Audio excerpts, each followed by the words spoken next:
미국에 처음 갔을 때 많이 보던 문구 중에 하나가 God bless America라는 문구였습니다.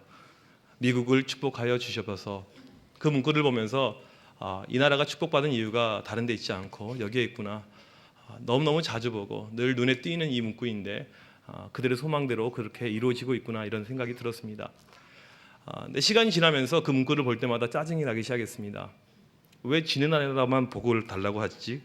우리나라도 복을 받아야 되는데 대한민국도 하나님께서 축복하셔야 되는데 그래서 하루는 그 기숙사에 있는 미국 학생들을 다 불러 모아놓고는 야 따라서 해봐 God bless Korea 한국 땅을 축복하라고 정말 이렇게 하고 싶었었는데 못한 것이 아직까지 한이 되고 있습니다. 어느 나라나 민족이나 복받기를 원하는 것은 인지상정입니다. 특별히 우리는 이 물질을 복의 기준으로 삼고 있습니다. 근데 이것이 무척 상대적이라는 것입니다. 2011년 한국부자연구소에서 발표한 자료에 보니까 자산이 30억이 넘는 사람들 가운데 4명 중에 3명이 자기가 부자라고 아니라고 했습니다. 부자가 되기 위해서 필요한 액수가 40억은 있어야 된다고 이렇게 이야기를 했습니다. 2012년 잡코리아에서 직장인 700명에게 부자의 기준을 물어봤더니 자산이 100억은 넘어야지 부자다 이렇게 이야기를 하였습니다. 혹시 이 자리에 부자 오셨습니까? 물질에 대한 마음, 이건 욕심은 끝이 없습니다. 예수 믿는 사람들, 교회 다니는 사람들이라고 해서 다를 바가 전혀 없습니다. 동일하죠. 나는 돈 없어서 관계없습니다. 그래서 기도할 때 주님 저희 집 가난하게 만들어 주셔서 우리 자식들 쫄쫄 굶게 만들어 주셔서 이렇게 기도하는 분은 아무도 계시지 않을 것입니다. 신앙에 있어서 우리가 하나님 앞에 복을 받았다 하는 것을 이야기할 때 물질의 축복, 흔히 말한 대박을 많이 이야기를 합니다. 우리 집안에 큰 대박이 임했다든지 아니면 자식이 잘 돼서 좋은 학교에 가고 좋은 대학에 가고 나중에 좋은 직장을 얻고 그걸 통해서 많은 부를 얻었을 때 우리는 그것을 축복이라고 이야기를 합니다. 내가 신앙생활을 무척 열심히 하고 오직 주님을 바라보고 있는데 남편이 사업에 망했습니다. 자녀가 대학에서 떨어졌습니다. 취직을 못하고 벌써 나이가 40이 넘었는데 백수로 지내고 있습니다. 그러면서 우리 집안 복 받았다 이야기하는 사람은 세상 어디에도 없을 것입니다. 복 우리가 이야기하는데 그렇다면 성경에서 말하는 복은 무엇인가 우리가 한번 생각해 볼 필요가 있습니다. 성경에 보면 하나님으로부터 복 받은 사람들이 수없이 많이 나옵니다. 저는 그 중에 대표적인 인물을 하나를 꼽으라면 요셉을 꼽고 싶습니다. 많은 형제들 가운데 유독 그만 복을 독차지하였습니다. 오늘 말씀은 모세가 죽기 전에 이스라엘 12지파 자손들을 불러 모아다 놓고는 그들을 하나씩 축복을 하고 있습니다. 그런데 이 축복 33장 전체를 쭉 읽어보면 신기한 점은 요셉 지파, 즉 요셉의 아들들을 통한 에브라임과 므낫세 지파를 제외하고 나머지 지파에 임한 복은 거의 없다는 것입니다. 한 지파에 이 한 자손 한 가문에게 모든 복이 쏠리고 있다는 것을 우리가 발견하게 되는 것입니다. 물론 이 장자권이 요셉에게 갔죠. 또 하나님의 영적 축복권이 요셉에게 갔죠. 그래서 요셉이 복을 받는 것은 당연합니다. 창세기 49장에 보면 그의 아버지 야곱도 죽을 때 요셉을 이렇게 축복했는데 모세가 지금 지파들 그의 후손들을 축복하는데 같은 내용으로 축복을 하고 있다는 것입니다. 과연 어떠한 축복을 받았는가? 요셉 지파가 받은 축복이 무엇인가? 첫 번째로 그들이 땅에 복을 받습니다. 13절에 보니까 원하건대 그 땅이 여호와께 복을 받아. 요셉에게는 두 아들이 있었습니다. 므낫세와 에브라임. 이 두 지파를 이루어서 요단 서편에 있는 땅, 이스라엘 백성이 차지한 가나안의 4분의 1을 무려 이 요셉 자손들이 다 가져갑니다. 그런데 그들이 받은 땅은 이스라엘 땅 가운데 가장 기름진 땅이었습니다. 지금 왜 이 축복이 중요한 것인가? 이 땅에 대한 축복이 왜 중요한 것인가? 우리나라 같이 땅덩이가 적은 나라에서는 땅을 통해서 부를 축적할 수 있는 가능성이 무척 높습니다. 여러분들 가운데 수성동에 땅 1000평만 있다면 행복하시겠죠? 비전랜드 옆에 이렇게. 제가 개인적으로 아주 잘 아는 목사님이 있습니다. 제 작은아버지 되시는 분인데 그러니까 잘 아는 거죠. 네. 거짓이 아니죠. 정말 제가 잘 아는 분입니다. 이분이 강원도 시골에서 목회를 하시는데 자그마한 교회에서 목회를 하십니다. 교회가 너무 좁아서 수년 전부터 한 10년도 넘은 것 같아요. 교회 옮길 준비를 하고 있었습니다. 시골은 땅이 싸니까 근처 인근편에 땅을 좀 많이 사놓고 이제 이전할 준비를 서서히 하고 있었습니다. 근데 하루는 부동산에서 연락이 옵니다. 한 번도 연락 오지 않았던 부동산에서 연락이 오는데 빗발치게 여기저기에서 계속 연락이 오고 급기야에 서울 쪽에서까지 연락을 오게 된 것입니다. 알고 봤더니 그 자리에서 평창 올림픽이 열린다는 것입니다. 지금 그 교회 교인들은 행복해 죽으려고 합니다. 수년간 미자립 교회로 살아왔는데 한순간에 이 모든 것이 해결이 된 것이죠. 하나님의 은혜이죠. 흔히 땅 하면 우리 생각 속에는 이런 개념이 가득 차 있습니다. 벼락 부자. 좋은 땅을 소유하면 투자 가치가 있고 부의 가치가 있는 것으로 우리는 알고 있습니다. 이스라엘 백성이 땅에 대해서 받은 축복은 우리랑은 약간은 다른 개념입니다.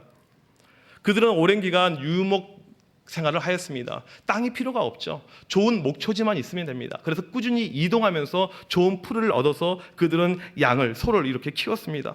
그런데 이들이 광야 생활을 마감하고 이제 가나안 땅에 입성하게 되는데 그들의 직업이 바뀌게 됩니다. 농경 생활을 하게 됩니다.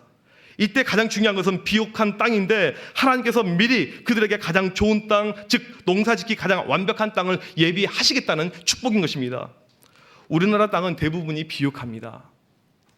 웬만한 곳에서는 무엇을 심든지 잘 납니다. 못해도 잡초라도 납니다. 근데 전 세계적으로 다른 나라 가보면 이 땅 가운데 아무것도 나지 않는 땅들이 있습니다. 죽은 땅, 심어도 나지 않은 이런 땅들이 있습니다. 특히 이 가나안 땅, 지금의 이스라엘 지역을 보게 되면 좋은 땅과 좋지 않은 땅이 확연히 구분이 되어져 있습니다. 어떤 땅은 풍요로워서 수많은 곡식들, 작물들이 나고 어떤 땅은 아무것도 나지 않은 죽은 땅, 사막 지형이 이들 가운데 존재하고 있습니다. 그 많은 땅 가운데 요셉 자손들이 얻은 땅은 최고의 땅이었습니다. 구체적으로 이 땅들이 어땠냐면 모세가 이들의 땅을 축복하면서 덧붙이는 축복이 13절에 하늘의 보물인 이슬과 땅 아래 저장된 물 있는 곳이라는 표현을 사용을 하고 있습니다. 하늘의 보물, 이것을 직역을 하면 하늘에서 가장 귀한 것이라는 말입니다. 이스라엘 사람들 사고 속에서 하늘이 주는 가장 귀한 것은 다른 것이 아닌 이슬과 비였습니다. 우리나라는 비가 많이 오죠. 물이 풍요로운 나라입니다. 물이 너무 많아서 요즘 고생을 하죠. 장마 때문에요. 올해는 중부지방이 많이 고생했고 작년 기억하시죠? 우리 남부지방이 비가 많이 와서 우리 이 교회 밑 사거리가 잠기게 되고요. 그 다음에 9시 뉴스 메인에 군산이 계속, 군산, 나운동 뭐 계속. 그 덕에 제가 안부 전화를 정말 많이 받았습니다. 살아있는지. 그래서 제가 그랬어요. 저는 8층이죠. 제가 헷갈렸습니다. 설교에 집중하다 보면 제가 어디 사는지도 잘 헷갈려요. 8층이라서 저는 안전합니다. 웬만한 쓰나미 정도로는 끄떡 없습니다. 제가 이렇게 이야기를 했던 기억이 납니다. 우리나라 연평균 강수량은 약 1300mm가 좀 안 되고요. 이스라엘은 영 강수량이 700mm밖에 되지 않습니다. 우리나라 절반 수준이죠. 물이 귀한 곳입니다. 그래서 하늘에서 내리는 비와 이슬이 그들에게 가장 귀한 것인 것입니다. 성경에 보게 되면 이른 비와 늦은 비, 이 표현이 자주 등장합니다. 이른 비는 9월, 10월 이 가을 추수 전에 내리는 비고, 그 다음에 늦은 비는 3월, 4월 봄 추수 전에 내리는 비입니다. 그래서 이 비가 내리지 않으면 그들은 추수를 제대로 할 수가 없습니다. 굶어 죽게 되는 것이죠. 그들이 늘 하나님 앞에 은혜를 구할 때 이른 비, 늦은 비 이야기한 것이 바로 이러한 부분인 것입니다. 곡식이 잘 자라기 위해서 물만 가지고는 안 됩니다. 좋은 볕이 필요합니다. 그래서 14절에 보니까 태양과 태음이 나옵니다. 하나님께서 그들에게 충분한 태양열과 달빛을 주실 것을 이야기합니다. 이러한 땅의 축복을 통해서 결국 요셉 후손들은 풍요로운 소산물을 얻게 됩니다. 그들이 얻게 될 과실들은 다른 지역의 과실들과는 비교가 안 된다는 것입니다. 최상급의 과실을 뜻하는 말이 14절 15절에 말하는 선물이라는 뜻입니다. 이제 조금만 있으면 포도가 많이 나오게 될 것입니다. 요셉 땅에서 나오게 되는 이 포도는 다른 지역에서 나오는 포도랑은 비교가 안 됩니다. 최상급의 과일, 최상급의 포도. 얼마 전 청년부 수련회 답사를 지리산 자락 쪽으로 이렇게 가게 되었는데 저희를 인도해주는 그 지역 목사님이 계셨습니다. 포도 농사에 대해서 이야기를 해주는데 그 지역의 포도를 자랑을 하시더라고요. 뭐 여기 군산이면 봉동포도 많이 아시죠? 하면서 봉동포도 우리 집 애들은 그걸 포도로 여기지 않습니다. 다 버립니다. 먹지 않습니다. 그렇게 이야기를 하는 거예요. 이 지역에 나오는 포도를 먹는 순간에 봉동포도는 포도가 아닙니다. 제가 이걸 뭐 의미하려고 하는 이야기 아닙니다. 끝까지 잘 들으셔야 돼요. 그 이야기를 할 때 그 지역 포도를 하나 제 입에 넣어주면서 그런 이야기를 하면 제가 정말 목사님 말이 100번 지당하시군요 이렇게 믿겠는데 이제 말로만 그렇게 계속 이야기하는 거예요. 계속 포도밭을 지나가는데요. 먹고 싶은데. 집에 와서 검색을 해봤습니다. 실제로 보니까 제가 갔던 지역이 남원인데 남원 고랭지 포도가 우리나라 포도 대상을 받았더라고요. 그러니까 전국에서 포도 랭킹이 1위인데 왜 마트에 없냐 물어봤더니 이게 너무 양이 작아서 금방 나가고 비싸서 또 잘 안 들어온대요. 지금 요셉 지파 후손들이 먹게 될 포도가 이런 포도라는 것입니다. 최고의 포도. 15절에 명시된 옛 산은 에브라임 산지를 뜻하는데 실제로 이 지역에는 많은 포도가 났습니다.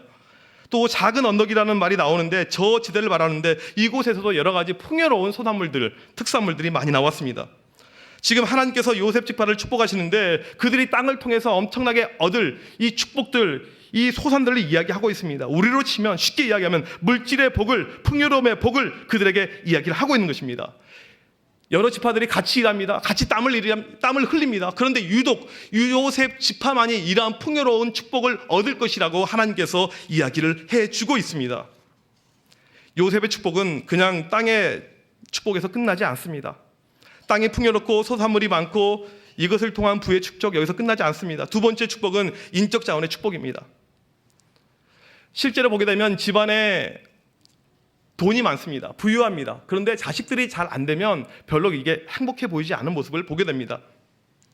반대로 집안이 별로 힘은 없지만 자식들이 똑똑하면 그 집안에 소망이 있는 것을 보게 됩니다. 제가 아는 목사님도 아들이 4명이 되었을 때 조금 이제 힘들어하는 기색이 있었지만 애들이 잘 자라고 하나하나 똑똑해 가는 모습, 밑으로 내려갈수록 애들이 똑똑해 가는 그 모습을 볼 때 이분이 힘을 얻는 것을 제가 이렇게 옆에서 보고 있습니다. 예, 자주 보고 있습니다. 부럽습니다. 요셉의 가문은 물질의 풍요에 대한 약속을 받았습니다. 그것만 해도 엄청난데 하나님께서 그들의 자녀들을 축복하실 것을 약속하고 있습니다. 16절을 보게 되면 요셉이 축복받는 과정이 나옵니다. 40년 전에 호렙산에서 모세가 하나님 앞에 축복받았듯이 동일한 모습으로 모세가 지금 요셉의 지파를 축복하고 있습니다. 이 축복은 다른 형제들, 다른 지파들이 받는 것과는 완전히 차별화된, 비교도 안 될 만한 특별한 축복이었습니다. 요셉은 비록 11번째 아들이었지만 장자권을 가져가고 그 다음에 축복권을 가져갑니다. 큰아들 루벤이 아버지의 침상을 더럽히는 관계로 이게 장자권이 박탈을 당하죠. 그리고 이 장자권이 11번째 아들 요셉에게 임합니다. 장자권은 그냥 큰 아들 노릇하는 것이 아니고 아버지가 받은 아버지의 모든 축복이 그 아들에게 임하는 축복이었습니다. 과거 아브라함에게 주셨던 그 축복이 이삭에게 갔고 이삭이 받았던 축복이 야곱에게 갔고 야곱의 축복이 지금 요셉에게 임하고 있는 것입니다. 그리고 요셉과 그의 후손들이 이 놀라운 축복을 지금 받고 있는 것입니다. 17절에 요셉 지파 사람들이 받은 축복이 더 자세히 묘사가 되어져 있습니다. 요셉의 뿔이 들소의 뿔 같다고 이야기를 합니다. 들소 혹시 보신 적이 있습니까? 우리나라 이 누렁이 한우는 정말 착한 소입니다. 그 눈빛을 보게 되면요 얼마나 이 눈이 불쌍해 보이는지요. 곧 있으면 또 잡혀 먹히잖아요. 도살장에 끌려가잖아요. 좀 불쌍하기도 하고 착하고 순해 보이고 이게 우리나라 이 황소들의 모습인 것 같습니다. 들소는 무척 거칩니다. 힘도 셉니다. 무서울 것이 없습니다. 겁이 없습니다. 거대한 초원에서 들소를 이길 동물은 아무것도 존재하지 않습니다. 가나안 지역에 있어서 최고 위에 있는 동물이 들소입니다. 사자와 같은 맹수는 몇 마리 식구 단위로 움직인다면 이 들소는 떼로 다닙니다. 작게는 몇십 마리, 많게는 몇백 마리 엄청난 떼가 다니면서 초원을 휩쓸어 버립니다. 이제 곧 있으면 요셉의 후손들이 이 가나안 전 지역을 휩쓸 것을 예언을 하고 있는 것입니다. 겁 없이 두려움 없이 그 땅을 자기 것으로 만드는 자손들이 바로 요셉의 자손들이라는 것입니다. 믿음에 있어서 누구보다 강인하고 특별한 용사들이 요셉의 가문에서 배출될 것을 지금 예언을 하고 있는 것입니다. 실제로 조금 후에 이스라엘 역사의 전무후무한 여자 사사 드보라가 등장하는데 바로 요셉의 후손입니다. 단지 300명 가지고 수십만 대군을 물리쳐 이긴 역사적인 인물 사사 기드온이 바로 요셉 지파 출신입니다. 창세기 39장에서 아버지 야곱이 축복했듯이 지금 모세가 동일한 모습으로 축복하는데 감히 형제들과 비교도 안 될 만큼 탁월한 특별한 뛰어난 축복이 요셉과 그의 후손에게 임한다고 약속을 하고 있습니다. 나중을 볼까요? 그의 후손들이 어떻게 이야기했는지 여호수아 17장 14절을 보게 되면 요셉 자손들이 여호수아에게 이렇게 고백합니다. 여호와께서 지금까지 내게 복을 주셨다. 여호와께서 우리에게 지금까지 이렇게 큰 복을 주셨다고 그들은 고백을 하고 있습니다. 다른 지파와 감히 게임도 안 될 만큼 놀라운 놀라운 축복을 요셉과 그의 후손들이 얻은 것을 우리가 알 수가 있습니다. 그렇다면 이제 마지막으로 왜 하나님께서 이 요셉의 지파만 이러한 축복을 주셨는가? 우리가 이것을 생각해 봐야 됩니다. 그냥 요셉을 축복하셨으니까 뭐 나도 축복을 받을 수 있겠지, 이것이 아니고요. 왜 하나님께서 유독 요셉 지파만 사랑하셨는가? 왜 요셉이었는가? 형제가 12개나 됩니다. 지금 다른 지파가 10개나 있습니다. 왜 그들은 축복을 덜하고 요셉 지파만 축복을 하셨는가? 이 부분은 앞선 내용보다 훨씬 더 중요한 내용입니다. 요셉의 성장 과정을 좀 볼 필요가 있습니다. 요셉은 형들에게 철저히 배격당했습니다. 이건 아버지로부터의 편애와 그의 꿈이 원인이 되었지만 그것보다 형들에 대한 이야기를 아버지에게 그가 했기 때문이라고 성경은 말합니다. 형들에 대해서 한 이야기가 무엇이냐면 바로 형들의 과오를, 형들의 죄를 고발하는 이야기였습니다. 실제로 요셉 형들은 누이 다말이 성폭행 당할 때 세겜이라는 한 족속 마을을 싹쓸이해버립니다. 남성을 다 죽입니다. 그리고도 죄의식이 없습니다. 죄로 여기지 않았습니다. 한 부락 전체 여자를 과부로 만들었습니다. 한 부락 전체의 아버지를 다 빼앗아 가버렸습니다. 그리고도 죄의식이 없는 것입니다. 형들은 요셉을 죽이려고 하는 그 순간에 그들이 얼마나 죄의식으로 넘쳤는지 알 수가 있습니다. 동생을 죽이려고 웅덩이에 집어넣어놓고 그 옆에서 하고 있었던 행동이 바로 밥을 먹은 것이었습니다. 밥을요. 이건 마치 우리나라 예전에 지존파 사람들이 인육을 먹었던 것과 별 차이가 없습니다. 죄의식을 상실한 것이 당시 야곱 가정의 가장 큰 문제였습니다. 극기야 큰 형은 아버지의 첩을 건드렸습니다. 집안이 죄가 만연했습니다. 죄로 가득 차 있습니다. 이때 형제들 가운데 유일하게 죄의식이 있었던 사람, 죄에 대해서 깊이 통감하고 자복했던 사람, 죄를 죄로 알았던 사람, 이게 바로 요셉이었던 것입니다. 죄를 죄로 말했습니다. 아무리 내가 불이익당해도 틀린 것은 틀렸다고 말했습니다. 이게 바로 요셉이었습니다. 요셉이 나중에 보디발의 아내한테 유혹을 받죠. 집안에 남녀 둘밖에 없습니다. 이것도 청춘 남녀예요. 여자가 유혹을 합니다. 그것도 내 주인입니다. 이건 100% 백발백중 주인의 하란대로 넘어갈 수밖에 없습니다. 안 그러면 내가 노예 주제에 죽임을 당할 수도 있는 그런 상황입니다. 어떤 불이익이 올지 모르는 것이죠. 이때 요셉은 그걸 도망가 버립니다. 나는 죽어도 관계없다 이것이죠. 여기서 죽어도 관계없다 이것입니다. 요셉의 고백이 무엇인 줄 아십니까? 창세기 39장 9절에서 내가 어찌 이 큰 악을 행하여 하나님께 죄를 지으리까? 하나님께 죄를 지으리까? 그는 시선이 사람에게 있지 않았습니다. 내가 죽더라도 더 힘든 길로 갈지라도 나는 관계없습니다. 하나님이 가장 중요합니다. 하나님만 바라봤던 것입니다.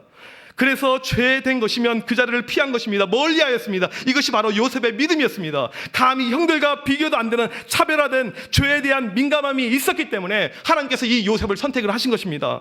하나님 선택에 있어서 첫째, 둘째, 셋째 순서가 중요하지 않았습니다. 누가 더 쓰임받기에 합당하냐, 누가 더 합당한 그릇이냐 이것이었습니다. 비록 한 번째였지만 하나님의 선택은 조금 더 망설임이 없었습니다. 그냥 요셉을 선택을 하신 것입니다. 그를 선택하시고 축복하셨습니다. 축복도 그냥 축복이 아니고 어마어마한 축복, 본인만 총리된 것이 아니고 그와 그 후손들, 그 자손들까지 어마어마한 축복을 누리게 됩니다. 신명기 5장 10절에 보니까 나를 사랑하고 내 계명을 지키는 자에게는 1000대까지 은혜를 베풀리라. 1000대까지 은혜를 베풀리라. 이 약속이 지금 요셉과 그의 가문에게 임하고 있는 것입니다. 제가 성경을 볼 때, 성경을 해석할 때 요셉이 축복받은 이유는 이것 말고는 다른 길이 없었습니다. 다른 내용이 이유가 없습니다. 죄에 대한 철저한 깨어짐, 죄에 대한 무너짐. 지금 이 시대가 어떻게 되었습니까? 죄에 대해서 얼마나 신경을 씁니까? 죄를 죄로 인정을 합니까? 무전유죄, 유전무죄, 얼마나 쓰레기 같은 표현입니까? 세상이 죄로 완전히 물들어져 있습니다. 온갖 음란한 것들이 세상을 판칩니다. 정부나 관료들 자기들 돈이 되면 다 합니다. 유해에도 그냥 넘어갑니다. 군산에 관광객이 넘쳐납니까? 너무 많아서 모텔이 많습니까? 무인텔이 많아졌습니까? 아무도 이런 것을 보면서 죄라고 이야기하지 않습니다. 자녀들에게 이야기할 때 저걸 보면서 저건 죄야 라고 이야기하는 사람을 본 적이 없습니다. 자녀들에게 죄를 죄로 가르치지 않습니다. 하나님이 가장 싫어하는 죄, 가장 미워하는 죄에 대한 아무런 감정과 마음이 없습니다. 마치 우리의 양심은 화인 맞은 것처럼. 야곱에게 있어서 12명의 아들이 있었습니다. 모두 다 축복을 받은 것이 아닙니다. 그 중에 유독 요셉만이, 딱 한 명 아들만이, 그의 후손만이 이 축복을 받은 것을 우리는 기억해야 됩니다. 나는 믿음이 좋습니다. 나는 열심히 기도합니다. 그래서 내 자녀들은 괜찮아질 것입니다. 언젠가는 돌아오겠죠. 믿음이 회복될 것입니다. 여러분 성경을 보시길 바랍니다. 어떻게 되었는지, 이스라엘 최고의 믿음의 가문 엘리의 집안이 어떻게 되었는지, 왜 그 집안이 망하게 되었는지, 아버지가 자녀들에게 죄를 죄라고 하지 않았습니다. 그냥 죄도 아니고 하나님의 성전을 더럽힌 그 어마어마한 죄를 지었음에도 불구하고 잠깐 충고하고 넘어갔습니다. 그 순간에 그 아들을 때려 죽였어야 되죠. 때려 죽였다면 그 집안은 망하지 않았을 것입니다. 사무엘도 마찬가지입니다. 본인은 위대했죠. 하지만 자녀들에게 그렇게 죄에 대해서 이야기하지 않았습니다. 역사 속에 죄인이 되었죠. 여러분 축복받기를 원하십니까? 여러분의 자녀들이 축복받기를 원하십니까? 요셉과 같이 하십시오. 요셉의 가문처럼 하십시오. 죄를 죄로 여기고 죄에 대해서 철저히 자복하고 회개하고. 제 친한 친구가 캐나다에서 목회를 하는데 하루는 미치려고 합니다. 미국이나 캐나다는 임산부가 이렇게 임신을 해서 출산 막달이 다가오면 이 임산부를 축복해주는 베이비 샤워라는 이런 행사를 합니다. 교인들을 모아놓고 이 임산부를 축복해 줍니다. 그 자녀를 축복해 줍니다. 얼마나 이게 아름답고 귀한 시간입니까? 그런데 이 교회 중직자 자녀 중 하나, 이제 여학생이고 대학교 다니는데 임신을 한 것입니다. 남자친구의 아이를 임신을 했어요. 솔직히 교회 안에서 이것은 숨기고 싶은, 부끄럽고 창피한 일이죠. 그런데 이분이 제 친구 목사를 찾아와서 베이비 샤워를 해달라는 거예요. 전 교인들 앞에서 자기 딸과 그 아이를 축복해달라는 것입니다. 미치려고 하는 것입니다. 여러분, 이것은 남의 이야기가 아닙니다. 이게 우리의 모습이죠. 죄를 죄로 여기지 않고 내가 구속만 안 되면 돼, 법정 수감만 안 되면 돼, 죄를 짓고도 잘못을 했음에도 불구하고 끝까지 무죄 추정의 원칙 이런 것 운운하면서 오리발을 내밉니다. 처벌만 안 받으면 돼. 하나님 무서운 줄 모르는 것이죠. 여러분 축복받기를 원하십니까? 여러분의 자녀들이 축복받기를 원하십니까? 죄에 있어서 철저하십시오. 죄를 죄라고 가르치십시오. 자녀들에게 죄가 얼마나 무서운지 가르치십시오. 교회 학원 때문에 교회를 빠지고 자격증 시험 때문에 교회를 쉽게 빠지고 이게 얼마나 무섭고 큰 죄라는 것을 가르치십시오. 어린 자녀에게 신앙보다 더 큰 것이 없고 죄보다 무서운 것이 없다는 것을 가르치지 않고서는 자녀가 축복받을 것을 꿈도 꾸지 마십시오. 죄의 문제도 해결하지 못하면서 헛된 것을 마구잡이로 구하지 마십시오. 여러분 설교 시간에 많이 들은 이야기일 것입니다. 얼마 전에도 목사님께서 하셨던 이야기 중에 하나이죠. 미국에서 가장 축복받은 가문 중에 하나인 조나단 에드워즈 목사님 가문을 이렇게 조사를 했습니다. 약 1000여 명의 후손들을 조사했더니 그 후손들 가운데 13명이 대학교 총장, 65명이 교수, 3명이 상원 의원, 3명이 주지사, 30명이 판사, 100명이 변호사, 56명 의사, 100명의 목사와 선교사. 여러분 왜 그 가정이 복받은 줄 아십니까? 왜 그 가정에 이러한 축복이 임한 줄 아십니까? 우리가 그 다음은 잘 몰라요. 우리 가정도 이렇게 되길 원합니다. 여기까지만 기도하고 그 이후에 대해서는 잘 모릅니다. 조나단 에드워즈는 9살 때부터 자신의 죄가 너무나도 무겁고 힘들어서 산속에 가서 나무 뿌리를 잡고 지도했던 학생입니다. 어린 아이입니다. 9살 때. 16살 때 그가 예일 대학을 다니면서 죄에 대해서 끊임없이 고통하면서 하루하루를 보냈습니다. 그가 일기를 썼습니다. 오직 내 관심은 하나님과의 깊은 관계밖에 없다고. 죄에 대한 철저함, 죄에 대한 민감한 하나님만 의식하는 신앙과 인생, 이게 바로 조나단 에드워즈였습니다. 그로 인해서 그 한 명으로 인해서 그 온 가문이 축복을 받게 된 것이죠. 여러분 어린 시절 무엇이 가장 중요한지 아시겠습니까? 그렇게 어린 시절 청소년기를 보낼 때 미국의 어마어마한 목사가 탄생합니다. 엄청난 축복의 역사가 이 한 명의 목사를 통해서 그 가문과 미국 전역에 임하게 된 것입니다. 오늘 이 밤에 여러분이 축복받기를 원하신다면 무엇을 구해야 될 줄 이제 아실 줄 믿습니다. 하나님은 우리에게 복 주시길 원하십니다. 그 전에 우리가 먼저 회개하고 죄에 대해서 민감하시길 바랍니다. 그럴 때 하나님의 놀라운 축복이 우리 가운데 임할 줄 믿습니다. 이 시간에 우리 같이 이 찬양 같이 한번 하고 우리 같이 기도하기를 원합니다. 우리가 죄에 대해서 때로 민감하지 못할 때가 있고 죄로 여기지 못하는 가운데 잘못된 것을 구할 때가 많이 있는데 그랬던 우리의 모습들을 한번 돌이키면서 이 시간 하나님 내가 바른 것을 구하고 바른 것을 찾을 수 있는 귀한 시간 되길 원합니다. 우리 이 시간은 우물가의 여인처럼 우리 찬양 같이 하도록 하겠습니다.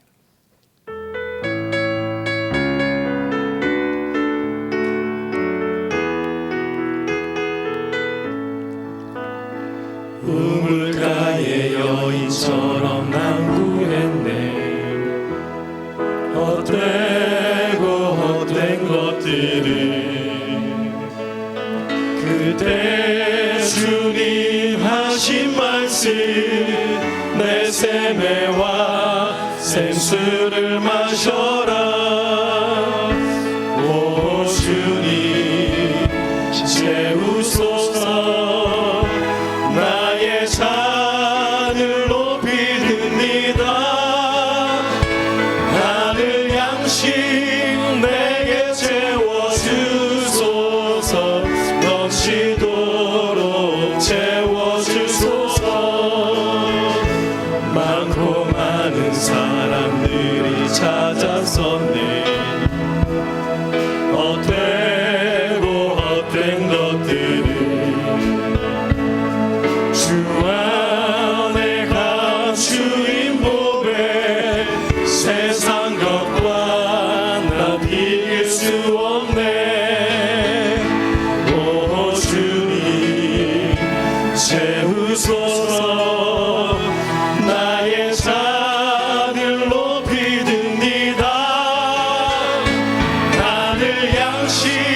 주의 넓은 품으로 우리 주님 너를 반겨 그 넓은 품에 안아주시니 오 주님 채우소서 나의 잔을 높이 듭니다. 하늘 양식 내게 채워주소서 넘치도록 채워주소서. 오 주님 채우소서. 오 주님 채우소서 나의 잔을 높이 듭니다. 하늘 양식 내게 채워주소서 넘치도록 채워주소서. 이 시간에 합심해서 한번 같이 기도하겠습니다. 하나님, 내가 그동안에 잘못 구해왔던 것들이 많이 있습니다. 먼저 내가 하나님 복 주셔서 구하기 전에 죄에 대해서 민감할 수 있도록 인도하여 주셔서 내 잘못을 회개할 수 있도록 인도하여 주셔서 내가 자녀들에게 다른 세상의 가치관을 가르치는 것이 아니고 죄가 얼마나 무서운지, 하나님이 죄를 얼마나 싫어하는지 내가 그것을 가르치고 바른 길로 인도할 수 있도록 인도하여 주셔서 내 마음이 주님 보시기에 합당할 수 있도록 인도하여 주시고 내 마음밭이 정말 주님으로 인해서 축복을 받기에 합당한 그릇으로 주님 나를 삼아 주셔서 이 시간에 이것을 위해서 우리 합심해서 간절히 기도합니다. 하나님 아버지, 이 시간 주 앞에 간절히 기도합니다. 저희들을 또 사랑하시고 함께 하심을 감사합니다. 하나님, 죄인들 아버지, 죄로 가득한 죄들 다시 한번 오늘 또 불쌍히 여겨주시옵시고 주여 구민히 여겨주셔서 우리가 헛된 것을 많이 구했습니다. 우리가 세상 것을 많이 구했습니다. 하나님, 그런 모습이 있다면 다시 한번 불쌍히 여겨주옵시고 구민히 여겨주시고 간절히 빌고습니다. 이 시간 주 앞에 간절히 기도할 때 다시 한번 주 앞에 간절히 나갈 때 우리의 죄에 대해서 우리가 통곡하고 잡아갈 수 있도록 인도하여 주면서 심각한 마음을 가질 수 있도록 인도하여 주시면서 아버지, 우리가 무거운 마음을 줄 수 있도록 인도하여 주면서 주여 우리를 정결케 하여 주시고 깨끗게 하여 주시고 아버지, 우리가 자녀들을 가르칠 때 이 죄에 대해서 가르칠 수 있도록 인도하여 주면서 하나님 앞에 철저한 모습으로 깨우시고 회개하고 돌아올 수 있도록 주여 인도하여 주시면서 하나님 아버지, 우리가 주님 앞에 온전한 복을 받을 수 있는 그릇으로 만들어 주시옵시고 역사하여 주시면서 요셉의 가문과 같은 가문이 우리의 가문이 되기를 원합니다. 하나님 인도하여 주시옵시고 역사하여 주시면서 이 시간으로 전심으로 하나님 앞에 간절히 구할 때 하나님께서 역사하여 주시옵시고 주여 주장하여 주시면서 사랑해 주 하나님 아버지, 감사합니다. 저희들 너무너무 사랑해 주셔서 오늘도 말씀 가운데 함께 하심을 감사합니다. 하나님, 저희들 너무나도 많은 죄악 가운데 살고 있습니다. 때로는 죄를 죄로 보지 못할 때가 많이 있습니다. 저희의 이러한 모습들, 정말 저희의 죄로 찌든 이러한 하나님 보시기에 더러운 모습들 주님께서 불쌍히 여겨주시옵시고 정결케 하여 주시옵시고 매일매일마다 순간순간마다 죄에 대해서 통곡하고 잡아갈 수 있도록 인도하여 주시옵시고 내 자녀들에게 다른 것을 가르칠 것이 아니고 죄가 무엇인지, 죄가 얼마나 무서운지, 하나님께서 무엇을 좋아하고 싫어하는지를 가르칠 수 있도록 주의 역사하여 주셔서 이 밤에도 우리가 전심으로 구할 때 하나님 우리의 마음밭을 깨끗게 하여 주시옵시고 요셉과 같은 마음을 허락하여 주셔서 우리가 구할 때마다 하나님께 함께 하여 주옵시고 하늘의 신령한 축복이 우리의 삶 가운데 놀랍게 넘쳐날 수 있도록 주여 역사하여 주셔서 하나님, 이 시간도 하나님 앞에 드려진 귀한 예물들이 있습니다. 11조 감사 1,000번째 사랑의 지팡이 비전랜드 여러 가지 다양한 예물들 주님께서 마음의 소원들 아쉬운데 축복하여 주십시고 우리의 모든 기도들이 주 안에서 늘 응답받는 데 부족함이 없도록 하나님께서 역사하여 주셔서 이 모든 말씀 예수님 이름으로 간절히 기도합니다. 아멘. 잠깐 교회 소식 전해드리겠습니다. 교회 학교 여름 행사가 계속 진행되고 있습니다. 내일부터 청소년부 수련회가 이렇게 진행이 되고 또 금요일부터 소년부 성경학교가 진행이 됩니다. 우리 여름 행사를 위해서 많은 기도 부탁드리겠습니다. 목장은 금주부터 4주간 방학을 합니다. 참고하시고요. 오늘 수성동 이 비전랜드 지목 변경에 대한 이렇게 심의가 있었는데 이제 뭐 거의 끝났다고 얘기를 들었습니다. 잘 이렇게 진행이 되었고 마지막 최종 절차만 남았는데 끝까지 우리 성도님들께서 이렇게 간절히 기도해 주시면 감사하겠습니다. 우리 영성 훈련에 관심 있으신 분들 이 사랑의 동산 보시고 신청하시고요. 담임 목사님 내일 저녁에 이렇게 이제 귀국하시는데 오시는 발걸음을 위해서 많은 기도 부탁드리겠습니다. 이 시간 이어서 우리 기도의 시간 갖도록 하겠습니다.